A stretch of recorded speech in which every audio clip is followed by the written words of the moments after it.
Olá pessoal, eu sou o Pedro Brandão, professor de língua portuguesa formado pela PUC do Rio de Janeiro. Começa agora mais uma videoaula do nosso canal Português Papo Cabeça. Em primeiro lugar, inscreva-se no nosso canal para não perder nenhuma das nossas próximas videoaulas e ative o sininho para receber todas as notificações. Bem, a primeira aplicação da prova do Enem desse ano acabou de acabar. E como nós aqui do canal estamos fazendo a tua prova de concurso vestibular com você, vamos aproveitar para comentar uma questão dessa prova da parte de linguagens e códigos.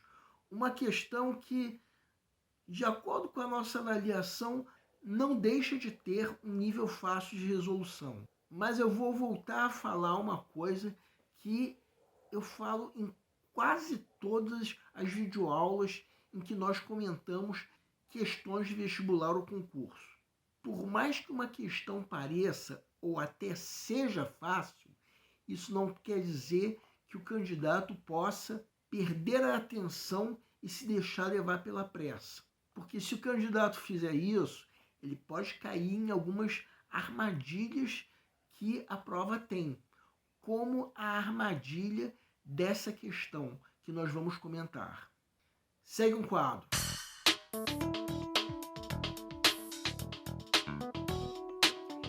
Enem 2023. A sessão do Comitê Olímpico Internacional aprovou uma mudança histórica e inédita no lema olímpico, criado em 1894 pelo barão Pierre de Coubertin, para expressar os valores e a excelência do esporte. Mais de 120 anos depois, o lema tem sua primeira alteração, para ressaltar a solidariedade e incluir a palavra juntos mais rápido, mais alto e mais forte. Juntos.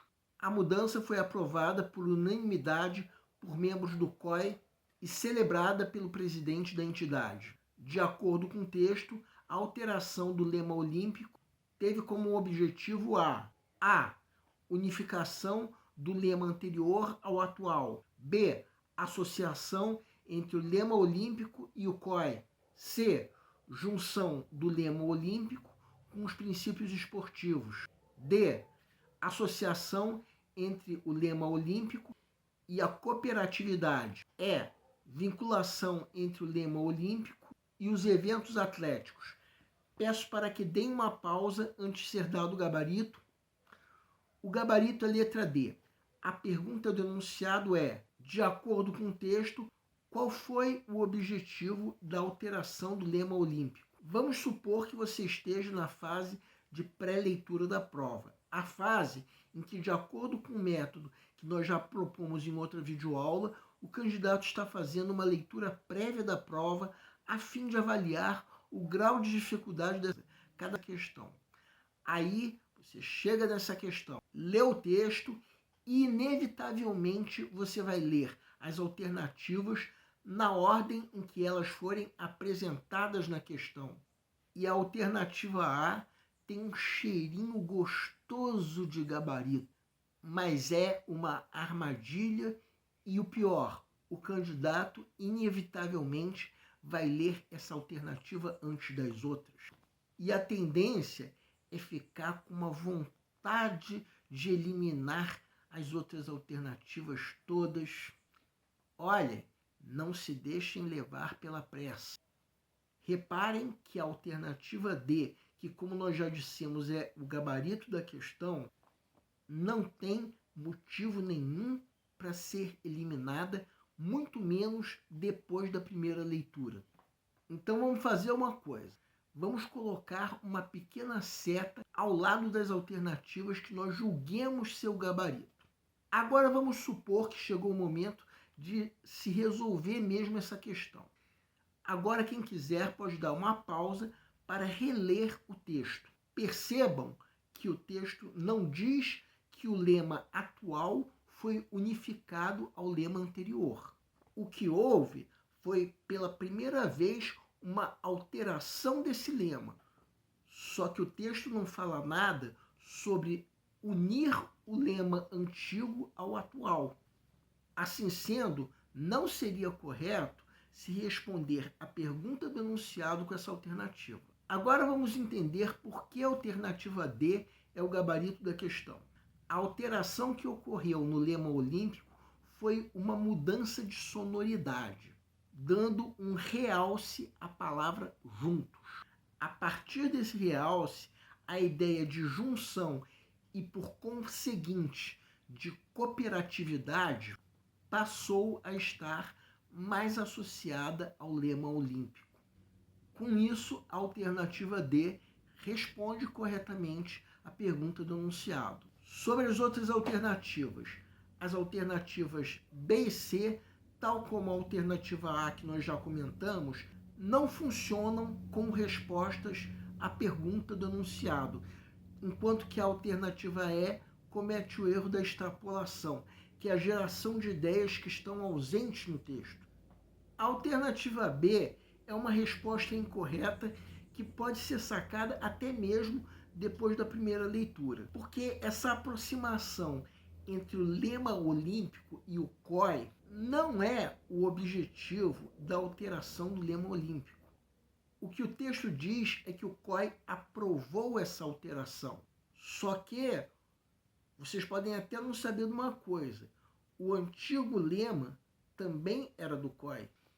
Então, houve uma alteração, mas não com esse objetivo mencionado na alternativa B, e vocês nem precisam saber que o lema antigo era do COI para eliminar essa alternativa.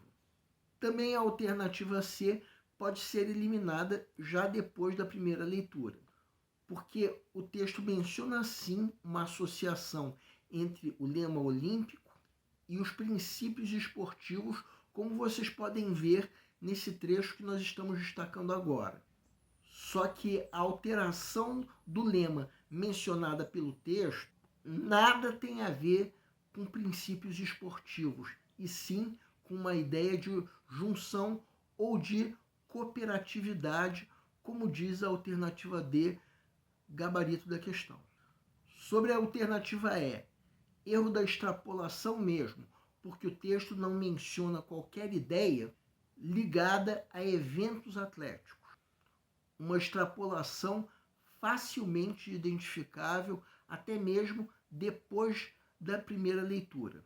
Então a alternativa D é a única que responde corretamente a pergunta do enunciado, sendo, portanto, o gabarito da questão. Bem, essa é uma questão que pode ser até avaliada como de fácil resolução. Por outro lado, é um típico exemplo de uma questão que pode enganar o candidato desatento, especialmente o candidato que se deixar levar pela pressa, devido à armadilha da alternativa A. Para piorar, essa alternativa armadilha é exatamente a primeira alternativa que o candidato inevitavelmente vai ler. Então, tudo bem nós avaliarmos essa questão como sendo de fácil resolução, mas o candidato não pode nem por isso se deixar levar pela pressa. O nosso canal Português Papo Cabeça antigamente se chamava Aprenda a Língua Portuguesa. Cada vez mais estaremos focados em vocês, que estão movendo a roda da história para que seja criado um futuro melhor para todos. Então, o nosso foco principal continua sendo os vestibulandos, que terão no nosso canal uma fonte importante de estudo de língua portuguesa, onde nós ensinaremos os recursos da nossa língua para que possam, em primeiro lugar, escrever de forma adequada, entre outros textos, a redação do vestibular. Em segundo lugar, para que possam interpretar textos de forma adequada, não apenas numa prova de vestibular ou concurso, mas também na leitura de textos que ajudarão vocês a se manterem atualizados. Cada vez mais, nós teremos no nosso canal um Papo Cabeça. Ensinaremos nossa língua sim, mas de forma a estimular a inteligência que nasceu dentro de vocês e que precisa ser estimulada. E a missão do nosso canal é melhorar cada vez mais. Então vocês podem usar tanto o nosso e-mail quanto a nossa fanpage para fazerem qualquer comentário, elogio, crítica ou ainda reclamação sobre as nossas videoaulas. E vocês também podem usar tanto o nosso e-mail quanto a nossa fanpage para pedirem para esclarecer qualquer dúvida que vocês tenham sobre a matéria. E nós agradecemos a todos vocês que estão assistindo às nossas videoaulas. Em especial, nós agradecemos a todos vocês que estão compartilhando nossas videoaulas com outras pessoas. Muito obrigado, porque vocês estão ajudando o nosso canal a ser feito. Pedimos ainda que deixem um like. Muito obrigado e aguardem nossa próxima aula.